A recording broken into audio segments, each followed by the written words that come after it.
لله الحمد لله رب العالمين والعاقبة للمتقين والصلاة والسلام على سيدنا ومولانا وشفيعنا وحبيبنا ورحيمنا وكريمنا ومعيننا ومغيثنا ومأوانا وملجانا سيدنا ومولانا محمد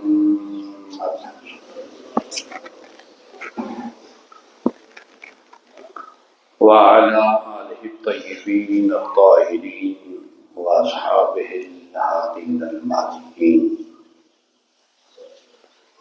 وأولياء أمته وعلماء ملته وسائر أمته أجمعين. أما بعد فأعوذ بالله من الشيطان الرجيم. بسم الله الرحمن الرحيم.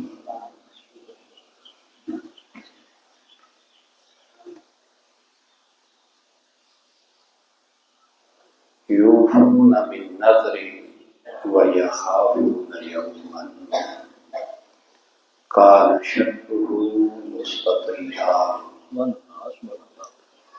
ويطعمون الطعام على حبه مسكينا ويتيما وأسيرا إنما نطعمكم لوجه الله لا نريد منكم جزاء ولا شكورا. صدق الله العظيم. إن الله وملائكته يصلون على النبي يا أيها الذين آمنوا صلوا عليه وسلموا تسليما. والصلاة والسلام عليك يا سيدي يا رسول الله وعلى آلك وأصحابك يا سيدي يا حبيب الله. الصلاة والسلام عليك يا سيدي يا إمام القبلتين وعلى آلك وأصحابك يا سيدي يا جد الحسنين. والد الاحترام معزز و محتشم سامعین حضرات، آج جمعۃ الوداع ہے، رمضان المقدس کا آخری جمعہ ہے اور آخری روزہ ہے۔ رب ذوالجلال ہماری نیتوں سے خوب واقف ہے۔ جو کچھ رمضان میں اپنے رب کے لیے ہم کر سکے، رب ذوالجلال اس کا بھی اجر اور صلہ عطا فرمائے، اور بتقاضۂ بشریت اپنی نادانی اور نالائکی کی وجہ سے جو ہمیں اس کی بارگاہ میں پیش کرنا تھا وہ نہ کر سکے۔ رب ذوالجلال ہماری نیتوں کو دیکھتے ہوئے ہمیں اس کا بھی اجر عطا فرمائے۔ آج کی گفتگو کا موضوع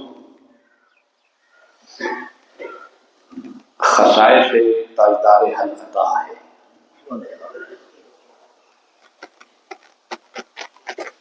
کیونکہ آپ سب لوگ جانتے ہیں کہ تاجدار حل عطا یہ مولا علی علیہ السلام کا لقب ہے۔ آپ لوگ تاجدار حل عطا کیوں کہتے ہیں؟ اس لیے کہ یہ سورۃ الدہر جو ہے، جس کی چند الفاظ کی میں نے تلاوت کا شرف حاصل کیا۔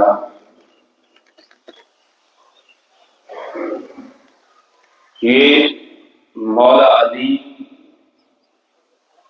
اور ان کے خاندان کی شان میں نازل ہوئی۔ واقعہ آپ نے سن رکھا ہے، اس پہ میں نے ڈیٹیل سے گفتگو نہیں کرنی، ہم اختصار کے ساتھ اپنے موضوع کو آگے لے کر چلیں گے۔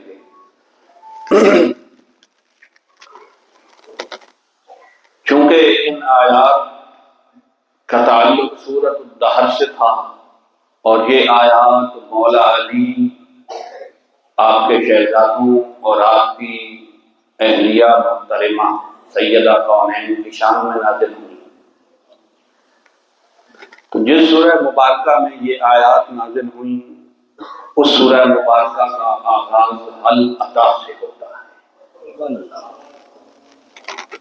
اس لیے اہل اسلام مولا کائنات کو تائیدار العطا کہتے ہیں۔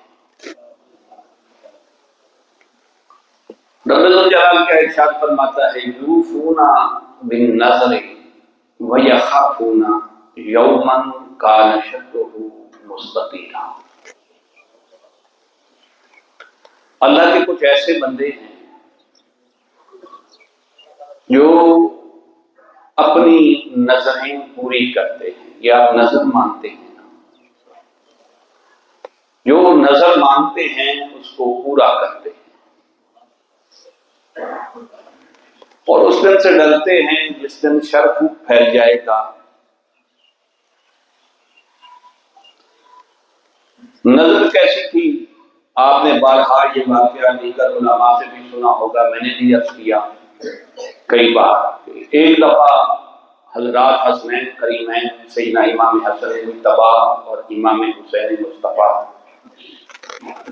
دونوں شہزادے بیمار ہو گئے، تو سیدہ کونین سلام اللہ علیہا نے اللہ کی بارگاہ میں نظر مانی کہ اگر میرے بیٹے صحت یاب ہو گئے تو میں اللہ کی بارگاہ میں شکرانے کے لیے 3 روزے رکھوں گی۔ اچھا، بات ویسے ہی میرے ذہن میں آ گئی، ہم پورا رمضان گزار چکے اور یہ فرض روزے تھے، آج 30واں روزہ ہے، ذرا اپنے روزوں کو بھی ہم سامنے رکھیں اور اہل بیت کے ان 3 روزوں کو بھی دیکھیں تو پتہ چلے کہ اس کی بارگاہ میں مقبول روزے کیسے ہوتے ہیں۔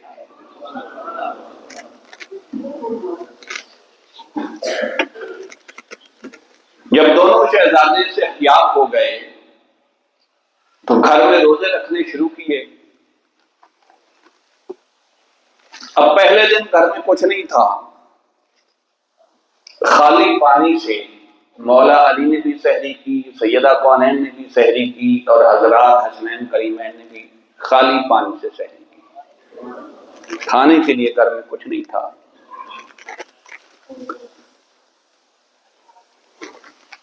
شام کو مولا علی، وہ جو یہودی جس کا نام شمون تھا، اس سے کچھ سوت لائے تھے پہلے روزے کی صبح۔ سارا دن پانی کے ساتھ روزہ رکھ کے سیدہ کونین نے وہ سوت کاٹا۔ دیکھیے روزہ کیسا، سیدہ کونین نے سارا دن سوت کاٹا، شام تک جو کاتا مولا علی وہ سوت لے کے اس یہودی کے پاس گئے اور سیدہ کونین کے ہاتھوں سے کاتے ہوئے اس سوت کی جتنی مزدوری ملی، یہ مزدوری سارا دن سیدہ پاک نے کی۔ لفظ کہتے ہوئے میں ڈر رہا، جتنے اس سے پیسے ملے اس سے جو کی کوئی 3-4 روٹیاں بنی، سالن نہیں تھا۔ شام کو دسترخوان لگا، اب ادھر سے افطار کا وقت ہوا، اور سوچئے ہماری کیفیت افطار کے وقت کیا ہوتی ہے۔ تو باہر سے دستک، مولا علی نے پوچھا کون؟ جواب ملا غریب ہوں، کلاش ہوں، مفلس ہوں، گھر میں کچھ نہیں،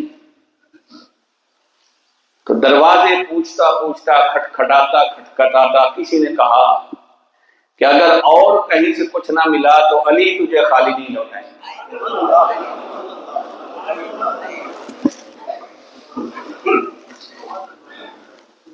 آپ کے دروازے پہ پہنچا، بچے بھوکے ہیں، کھانے کے لیے کچھ چاہیے، اور مولا علی نے یہ نہیں فرمایا کہ میرے بچے بھی ابھی بیماری سے صحت یاب ہوئے، کمزور ہیں، تو 2 روٹیاں رکھ لیتے ہیں اور 2 روٹیاں اس مسکین کو دے دیتے ہیں۔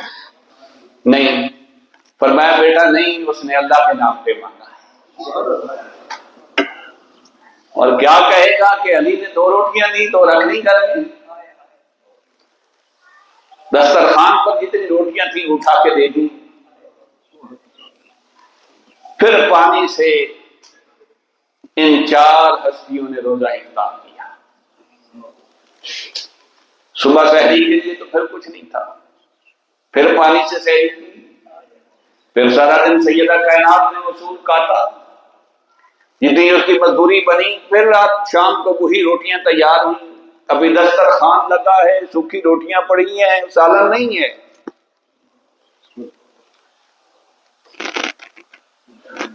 سوکھی روٹیاں پڑی ہیں، سالن نہیں ہے، یہ علی کا دسترخوان ہے۔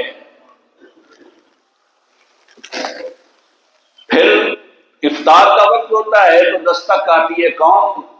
یتیم ہوں، باپ کا سایہ سر پہ نہیں، گھر میں سب سے بڑا ہوں، چھوٹے بہن بھائی ہیں، کوئی مزدوری کہیں سے نہیں ملی، تو میں نے کہا علی سے جا کے مانگتے ہیں، وہ تو کچھ دے گا نا۔ ساری روٹیاں اٹھائیں، پھر دے دی، پھر شام پانی سے افطار کر لیا۔ تیسری سحری، پھر گھر میں کچھ نہیں سحری کرنے کے لیے، پھر پانی سے سحری کر لی۔ پھر شام کا وقت ہوا، پھر دسترخوان لگا اسی طرح، پھر اتنی جو کی روٹیاں لگیں۔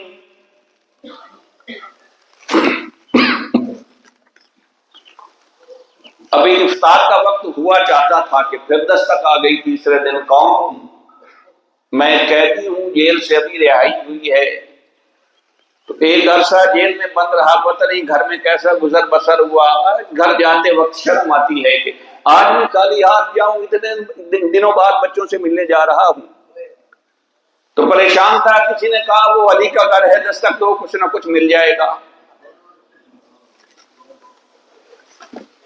پھر جتنی روٹیاں پڑی تھی کھا کے دے دی۔ میرے رب نے کہا فرشتوں دیکھو نا، کچھ میرے بندے ایسے بھی ہوتے ہیں، وَيُطْعِمُونَ الطَّعَامَ عَلَىٰ حُبِّهِ مِسْكِينًا وَيَتِيمًا وَأَسِيرًا۔ وہ ایسے ہوتے ہیں کہ کبھی کوئی مسکین آ جائے، کبھی کوئی یتیم آ جائے، کبھی کوئی قیدی آ جائے، اسے کھانے کی ضرورت ہو تو پورا دسترخوان اس کے حوالے کر دیتے۔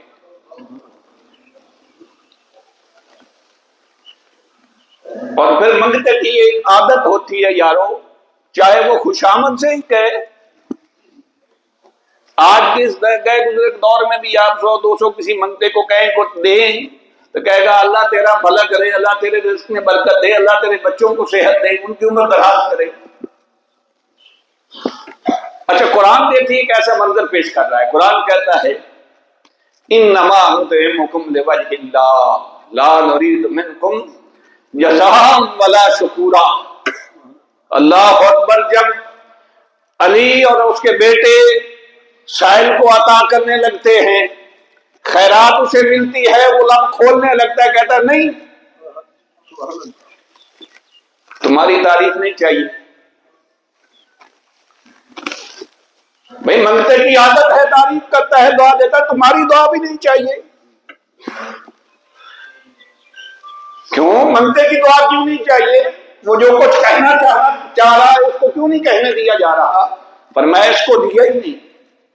انما نطعمکم لوجہ اللہ، اس کو نہیں دیا، اس نے جس کا نام لیا تھا اس کو دیا ہے۔ ہم نے اس کو نہیں دیا، ہم نے رب کے نام پہ دیا ہے۔ تو لا نرید منکم جزاء ولا شکورا، دیں رب کے نام پہ اور شکریہ لوگوں سے وصول کرتے پھریں؟ نہ، یہ اہل بیت ہیں۔ انما نطعمکم لوجہ اللہ لا نرید منکم جزاء ولا شکورا۔ رب کے نام پہ دیتے ہیں تو مخلوق سے شکریہ کے نذرانے وصول نہیں کرتے۔ آج جس دن اس سے ملاقات ہوگی اس سے اجر مانگیں گے۔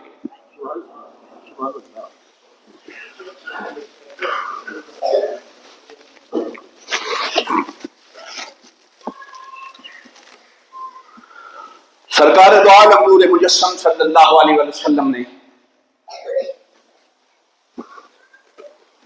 ارشاد فرمایا، یاد رکھو میں اگر یہ لفظ کہوں اور کسی مولوی کو اچھے نہ لگیں تو نہ لگیں، جس طرح کسی دور میں کوئی دنیا میں وکھرا بندہ ہوتا ہے نا، اور لوگ اسے دیکھ کے کہتے ہیں نہیں یہ آج کا بندہ نہیں، اس کو تو کوئی 4 صدیاں پہلے ہونا چاہیے تھا، اتنا بڑا بندہ ہے۔ اور ویسے بھی یارو، میں نے ایک دن اپنے ایک استاد سے سوال کیا کہ میں نے کہا سر جی یہ تاریخ اسلام کے اوراق میں اگر دیکھیں تو جتنی مولا علی کی مخالفت ہوئی ہے کسی شخص کی مخالفت نہیں ہوئی۔ تو بتایا استاد جی نے جواب مجھے کیا دیا؟ مجھے جواب دیا، بیٹا تجھے پتہ بھی ہے کہ علی بندہ کتنا بڑا تھا؟ تو جتنا بندہ بڑا ہوتا ہے اتنا لوگ مخالف ہوتے ہیں۔ اور وہ پیر نصیر بڑی خوبصورت بات فرمایا کرتے تھے، وہ فرمایا کرتے تھے کسے چبل دی کدی کسے نہ مخالفت کی تھی، نوجوان کدی کسے حسد کیتا ہے۔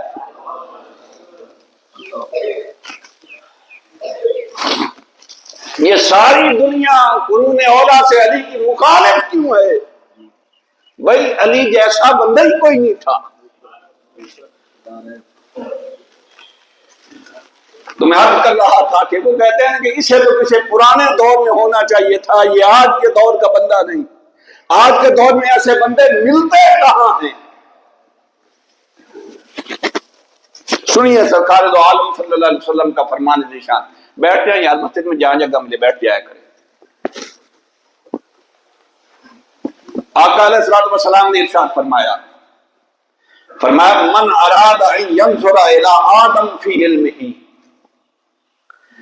جو شخص یہ چاہے کہ 1000 سال پہلے آدم گزر چکے تھے، حضور نے فرمایا، اور میرے دور میں کوئی آدم کا علم دیکھنا چاہے، بات سمجھ رہے ہیں؟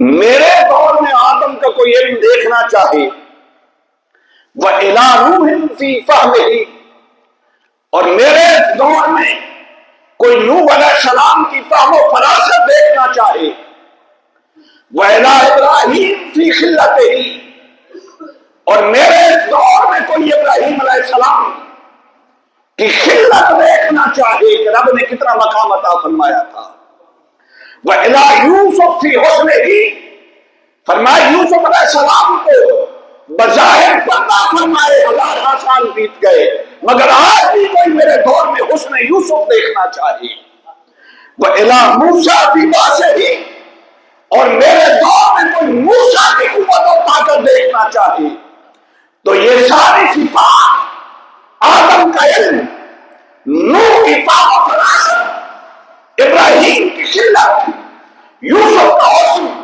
اور موسیٰ کی طاقت، یہ سب کچھ میرے علی میں ہے۔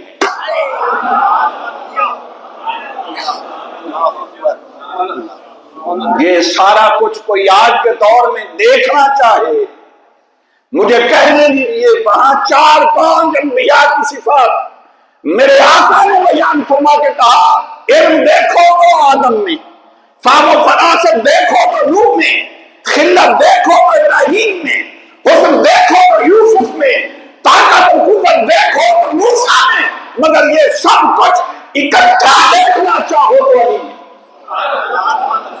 نعرہ تکبیر، نعرہ رسالت، نعرہ تحقیق، نعرہ حیدری۔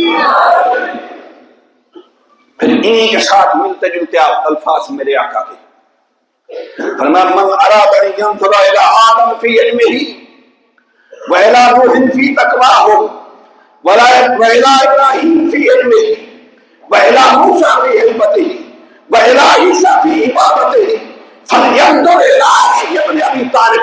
مصطفیٰ نے فرمایا کوئی آدم کا علم دیکھنا چاہے، کوئی نوح کا تقویٰ دیکھنا چاہے، کوئی ابراہیم کا علم دیکھنا چاہے، کوئی موسیٰ علیہ السلام کی جماعت دیکھنا چاہے، کوئی عیسیٰ علیہ السلام کی عبادت دیکھنا چاہے، ان سب میں آپ کو الگ الگ منظر نظر آئیں گے، مگر یہ سارے نظارے میرے علی میں تمہیں اکٹھے نظر آئیں گے.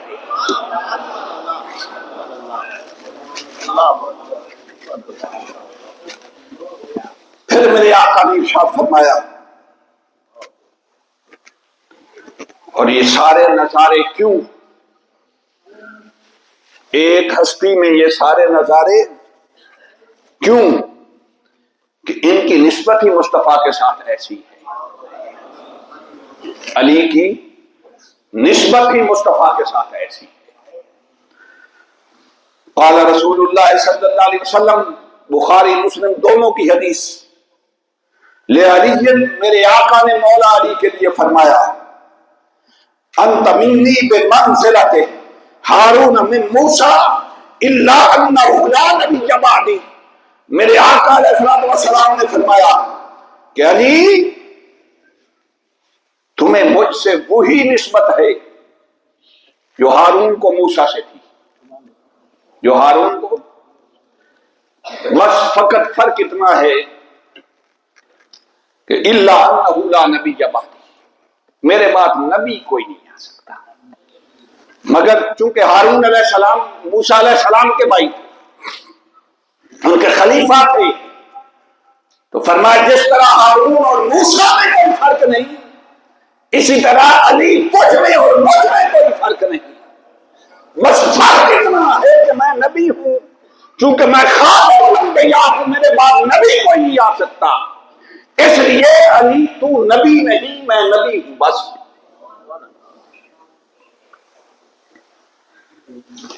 اور دیکھیے یہ کیوں ہے ایسا فرمان؟ اس لیے کہ سرکار دو عالم نور مجسم صلی اللہ علیہ وآلہ وسلم نے ایک دن مولا کائنات سے ارشاد فرمایا، اور اس کو امام احمد بن حنبل رضی اللہ تعالی عنہ نے نقل فرمایا کہ آقا علیہ الصلوۃ والسلام نے ارشاد فرمایا اے علی، میں نے اپنے رب سے جو کچھ اپنے لیے مانگا، کیا میں نے اپنے رب سے جو کچھ اپنے لیے مانگا وہ سب کچھ علی تیرے لیے بھی مانگا.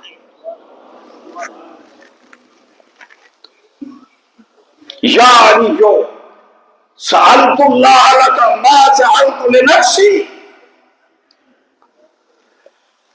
فرمایا ہے علی میں نے رب سے وہی کچھ تیرے لیے مانگا جو اپنے لیے مانگا تھا. اب کوئی کلمہ گو یہ کہہ سکتا ہے کہ حضور مانگے رب عطا نہ کرے؟ تو خصائص علی کا کس کے ساتھ آپ موازنہ کریں گے؟ رسول کونین تو فرماتے ہیں کہ علی جو کچھ رب نے مجھے عطا کیا تجھے بھی عطا کیا. یہ اعلان مصطفیٰ کا کسی اور کے لیے نہیں، صرف مولا علی کے لیے ہے کہ جو تقویٰ مولا علی کو کراتے حضور کے بہت صدقے غرض جو جلال نے مصطفیٰ نے مجھے عطا کی، یعنی میں نے کہا رب سے کہ میرے رب جو مجھے دیا علی کو بھی دے.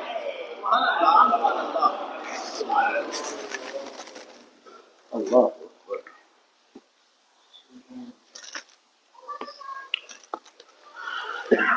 اس لیے سرکار دو عالم نور مجسم صلی اللہ علیہ وآلہ وسلم کی مولا کائنات کے ساتھ یہ محبت مولا علی خود فرماتے ہیں انا عبد اللہ و اخو رسول اللہ رسولہ وانا الصدیق الاکبر. مولا کائنات نے فرمایا میں اللہ کا بندہ ہوں اور مصطفیٰ کا بھائی. ہے دنیا میں کسی کو ضرورت کوئی یہ لفظ کہے اور یہ ایسے نہیں پہلے مصطفیٰ سے نہیں کہے گا. مشہور واقعہ ہے نا جب آقا علیہ الصلوۃ والسلام مواخات مدینہ کرنے لگے ایک مہاجر ایک انصار ایک مہاجر ایک انصار ملاتے گئے تم آپس میں بھائی بھائی ہو. علی بچ گئے. عرض کی یا رسول اللہ میرا کوئی بھائی. فرمایا نہیں ان میں سے تیرا کوئی نہیں. کوئی تیرا بھائی ان سے بنا دوں اور پھر وہ کہے میں علی کے برابر. انت اخی فی الدنیا والآخرہ. ان کو جہاں مدینے میں میرا بھائی بنایا. علی تو میرا دنیا میں بھائی ہے اور آخرت میں بھی بھائی ہے. اس لیے مولا علی فرماتے میرے لیے احسان ہے کہ میں مصطفیٰ کا بھائی ہوں. وَأَنَا الصِّدِّيقُ الْأَكْبَرُ. یہ امام نسائی نے خصائص علی میں لکھا ہے کہ مولا علی نے فرمایا مجھ سے سچا کون ہے؟ اس امت کا سب سے بڑا صدیق میں ہوں. انا الصدیق الاکبر.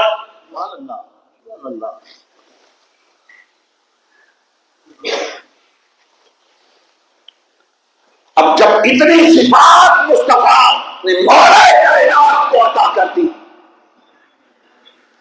رسالت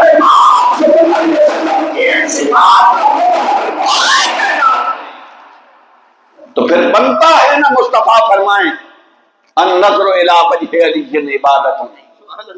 پھر بنتا ہے کہ علی کو دیکھو گے تو عبادت کا ثواب ملے گا. ہاں بنتا ہے. پھر اسے مصطفیٰ کی ساری صفات کر دے. پھر بنتا ہے کہ میرے لیے مصطفیٰ فرمائیں کہ علی کو دیکھو گے علی کا دیکھنا کسی اور کے دیکھنے جیسا نہیں. علی کا دیکھنا ایسا ہے جیسے رب کی عبادت کرتے.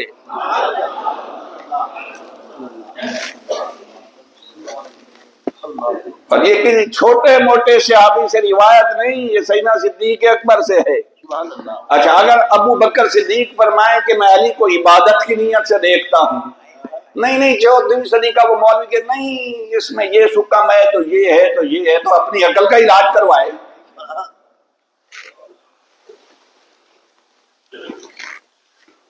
اور حضور کی اتنی مولانا سے محبت کہ سرکار فرمائے ایک دفعہ حضور علیہ السلام نے مولا کائنات کو کسی کام پہ بھیجا, کسی سفر پہ. وقت زیادہ گزر گیا, مولا کائنات واپس نہ تشریف لائے. اب حضور جلوہ گر ہیں تو میرے آقا نے فرمایا اللہم, یوں اپنے دونوں ہاتھ مبارک میرے آقا نے اٹھائے, فرمایا اللہم لا تمتنی حتی ترینی علی. ہائے ہائے, مالک علی سے اتنا پیار ہے نا, مولا مجھ محمد کو اس وقت تک موت نہ آئے جب تک علی کو نہ دیکھنا. بہت بڑے لفظ ہیں, بہت بڑے لفظ ہیں, ہماری سوچ سے بھی اوپر, ہمارے وجدان سے بھی اوپر, ہماری عقل و شعور سے بھی اوپر کہ مصطفیٰ اور کہ مجھے اس وقت تک مولا موت نہ دے جب تک علی کو نہ دیکھ لوں.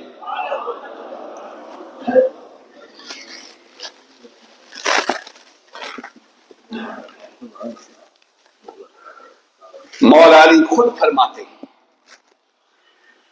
کہ والذی فلق الحب وبرا النسمہ انہ لعن النبی صلی اللہ علیہ وسلم میں لگیا اللہ یحبنی الا مؤمن ولا یبغضنی الا منافق. آقا علیہ الصلوۃ والسلام کہ یہ محبوب صحابی فرماتے ہیں مولا علی کہ فرمایا مجھے اس ذات کی قسم جو دانے کو چیرتا ہے اور جان کو پیدا کرتا ہے۔ یہ سرکار نے مجھ سے وعدہ فرمایا، حضور کا وعدہ ہے، علی فرماتے میرے ساتھ آئے فرمایا حضور کا میرے ساتھ وعدہ ہے کہ علی تجھ سے مومن کے علاوہ پیار کوئی نہیں کرے گا اور منافق کے علاوہ تیرے ساتھ بغض کوئی نہیں رکھے گا۔ وعدہ کیا ہے؟ علی تجھے ایمان کی علامت بنا دیا ہے، لوگ جو تم سے پیار کرے گا وہ پکا، اور جس کے سینے میں تیرا بغض ہوگا، جتنی لمبی داڑھی ہو، جتنا ماتھے پہ لیرا ہو، علی کا نام لیا جائے تو پسینہ آ جائے، رنگ بدل جائے، تو یہ آج سے نہیں 1400 سال پہلے میرے نبی نے فرمایا تھا منافق ہے، اس کی نمازیں نہ دیکھنا، یہ علی سے پیار نہیں کرتا، اس کی نمازوں کی رعایت کی ضرورت نہیں۔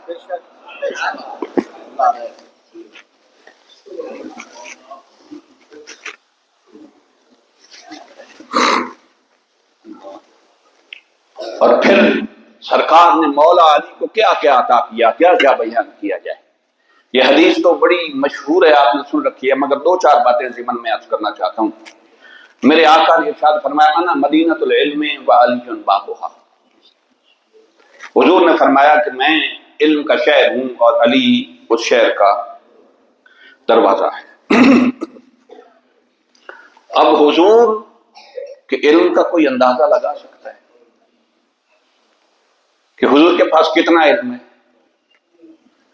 اچھا، اس میں سے جتنا بھی آپ نے، میں آسان لفظوں میں عرض کر رہا ہوں، جتنا بھی آپ نے حاصل کرنا ہو حضور کے علم سے، جو آپ کے نصیب میں ہے آپ نے حاصل کرنا ہو، تو اس کا طریقہ حضور نے فرمایا کیا ہے؟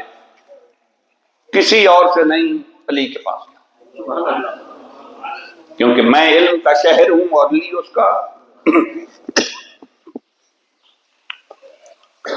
یہ مثال اس لیے بیان فرمائی، اس وقت شہروں کے ارد گرد دیواریں ہوا کرتی تھی، شہر بھی چھوٹے ہوا کرتے تھے، تو اب شہر میں انٹری کے لیے دروازے لگے ہوتے تھے، دروازے سے آنا ہے تو شہر کے اندر داخل ہونا۔ اس وقت کی مثال آقا علیہ الصلوۃ والسلام نے مثال کے ساتھ فرمایا کہ میں علم کا شہر ہوں تو اس کے ارد گرد دیوار ہے، باڑ ہے، اب داخل ہونا ہے مستفید ہونے کے لیے علی کے پاس گیا، کیونکہ اس شہر کا دروازہ صرف علی ہے، اس شہر کا دروازہ صرف علی ہے۔ جو علی کے پاس نہیں جاتا اسے میرے علم سے کوئی حصہ نہیں ملتا۔ اسی لیے سیدنا فاروق اعظم رضی اللہ تعالیٰ عنہ جیسا جلیل القدر صحابی کہتا ہے لولا علی فرماتے ہیں اگر علی نہ ہوتا تو عمر ہلاک ہو چکا ہوتا۔ یہ تیرے میرے لفظ نہیں، مولا عمر پاک فرماتے ہیں کہ اگر علی نہ ہوتا تو عمر ہلاک ہو جاتا، اور فرماتے ہیں اعوذ باللہ من معدلات لیس لہا ابو الحسن۔ سیدنا عمر پاک فرماتے ہیں کہ میں ہر اس مشکل سے اللہ کی پناہ مانگتا ہوں کہ کوئی مشکل مجھے ایسی نہ آئے اس مشکل میں مجھے علی نظر نہ آئے، مجھے مشکل ہو علی نہ آئے، اس مشکل سے اللہ کی پناہ۔ ہاں مشکلات آئے علی ہو پھر مشکلات کا کوئی ڈر نہیں، مشکلات حضرت عمر فرماتے ہیں علی پاس ہو کوئی مشکل نہیں رہتی۔ تو اگر عمر فرمائے میرے لیے علی جو ہے یہ مشکل کشا ہے، تو تجھے کیوں مروڑ پڑتی ہے علی کو مشکل کشا کہتے ہوئے؟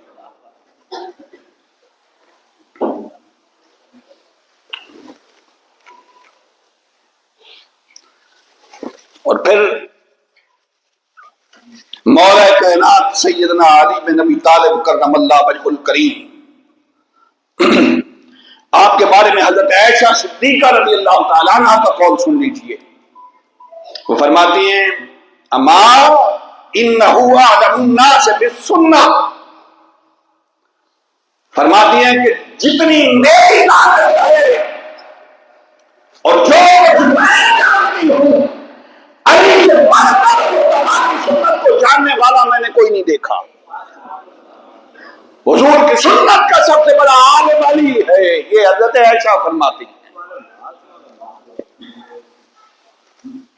سنیے حضرت امیر معاویہ رضی اللہ تعالیٰ عنہ کا قول سنیے. یہ ابن عساکر میں اور تاریخ دمشق دونوں میں نقل ہے. حضرت معاویہ کا نعرہ لگانے والے بھی سنے. وہ فرماتے ہیں لا اعلم احد افقہ من علی. حضرت امیر معاویہ فرماتے ہیں کہ علی سے بڑھ کر فقہ دین کا تفقہ رکھنے والا عالم میں نے دنیا میں نہیں دیکھا.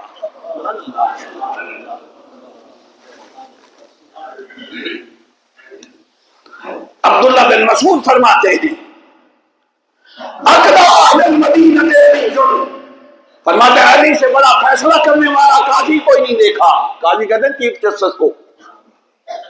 وہ فرماتے ہیں میں نے علی سے بڑا چیف جسٹس کوئی نہیں دیکھا. حضرت جعفر طیار فرماتے ہیں لولا علی لما بقیت الامہ، فرماتے ہیں لما بقیت الامہ، فرماتے ہیں اگر علی نہ ہوتا نا تو یہ امت باقی نہ رہتی، اب تک سب کچھ فنا ہو چکا ہوتا. اور امام حسن مجتبی اور امام حسین دونوں سے یہ قول نقل ہے. فرماتے ہیں ابھی عالم الناس بکتاب اللہ وافقہم فیہ، فرماتے ہیں ہمارے بابا سے بڑھ کر نہ کوئی قرآن جاننے والا تھا نہ کوئی دین کا فہم رکھنے والا تھا.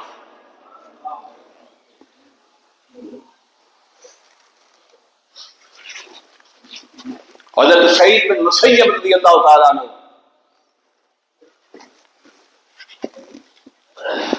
اولو العزم تابعین میں سے ہیں. یہ وہ ہیں جن کو یزید نے تھپڑ مروائے تھے مدینہ پہ حملہ کرتے. یہ وہ ہیں جو فرماتے ہیں منبر رسول کے نیچے 5 وقت کی آذان حضور کی قبر انور سے سنتا تھا. وہ فرماتے ہیں لقد فاق علی جمیع الناس فقہم و علما، فرماتے ہیں علی تمام لوگوں سے زیادہ دین کا سمجھ رکھنے والا اور دین کا علم رکھنے والا ہے. علی سے بڑا میں نے عالم کوئی نہیں دیکھا. ابن شہاب تھوڑی کا آپ نے نام سنا ہوگا. وہ فرماتے ہیں ما رأیت افقہ من علی، جو کچھ میں نے دیکھا اور پڑھا علی سے بڑا عالم کوئی نہیں دیکھا. لولا علی لہلکت الامہ، یہ بھی تابعین میں سے ہیں. فرماتا اگر علی نہ ہوتا تو یہ امت ہلاک ہو جاتی. عطا تیری بات ہے فرماتے ہیں علی جو عالم الناس بالقرآن فرماتے ہیں علی سب سے زیادہ قرآن جاننے والے اور سب سے زیادہ امت کے عالم تھے. اور ایسا کیوں نہ ہو، اس لیے کہ مولا کائنات سیدنا علی المرتضی رضی اللہ تعالی عنہ آپ کا قرآن کے ساتھ وہ تعلق ہے. مصطفیٰ نے فرمایا علی مع القرآن والقرآن مع علی ولایت القرآن، فرمایا علی قرآن کے ساتھ قرآن علی کے ساتھ. قیامت آ جائے گی آپ علی کو قرآن سے جدا نہیں دیکھیں گے اور قرآن کو علی سے جدا نہیں دیکھیں گے. جب دیکھیں گے علی اور قرآن اکٹھے ہوں گے. اگر میں یوں کہوں کہ کیوں قرآن تھیوری ہے علی اس کا پریکٹیکل ہے، سبحان اللہ سبحان اللہ. تھیوری پڑھنی ہو قرآن کا پریکٹیکل کرنا ہو علی کی لائف دیکھو، تمہیں سارا قرآن علی میں نظر آئے گا.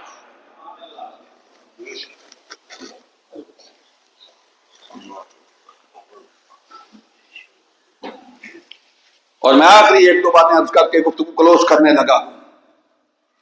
مولا علی کون ہے؟ مولا علی وہ ہیں جن کے بارے میں حضرت عبداللہ بن عباس فرماتے ہیں. وہ فرماتے ہیں ما نزل فی احد من کتاب اللہ ما نزل فی علی. بڑی بات کی حضرت عبداللہ بن عباس نے. فرمایا قرآن کی جتنی آیات میں نے علی کی شان میں نازل ہوتی دیکھی ہے اس روئے زمین پر کسی اور کی شان میں اتنا قرآن نازل نہیں ہوا مصطفیٰ کے بعد.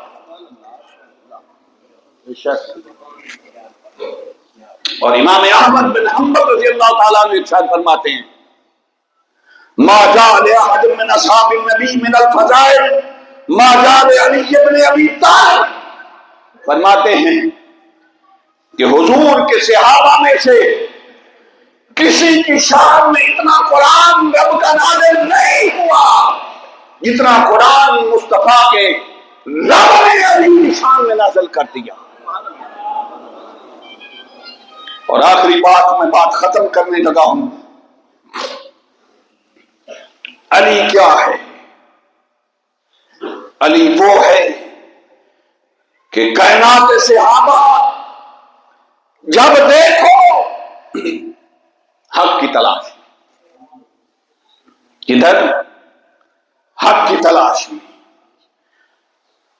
حق جدھر ابو بکر ادھر.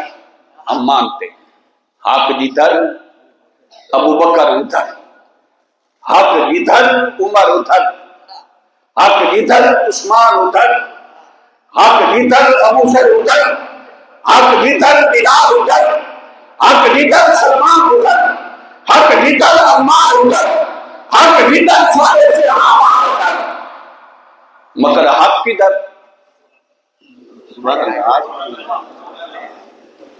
جس کو دیکھیں ہاں بھی یہ بھی حق پہ یہ بھی حق پہ یہ بھی حق پہ کیونکہ جدھر حق پہ ہو علی ادھر ہے. جدھر حق پہ ہو یہ سب ادھر ہوتے ہیں. جدھر حق پہ ابو بکر ادھر. جدھر حق پہ عمر ادھر. جدھر حق پہ عثمان ادھر. جدھر علی حق ادھر.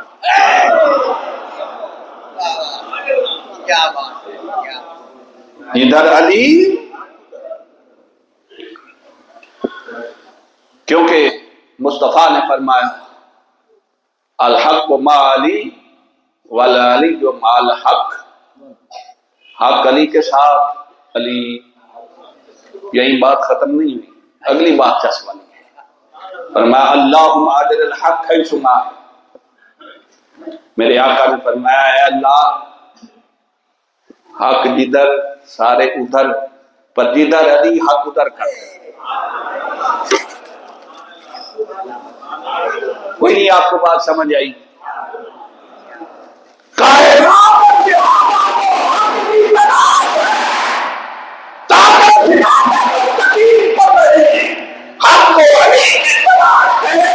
کہ جدھر علی ہو حق ادھر ہو تو حق حق ہے.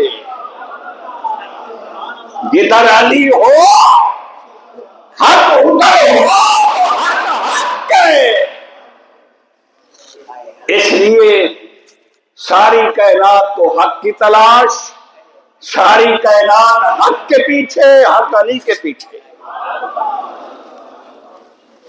تو پھر ہم علی والے کیوں نہ ہو جائیں؟ حق جو علی کے پیچھے ہے. رب ذوالجلال کے حضور دعا ہے کہ رب ذوالجلال ہمیں مولا کائنات کی کامل مودت نصیب فرمائے. وآخر دعوانا ان الحمد للہ رب العالمین.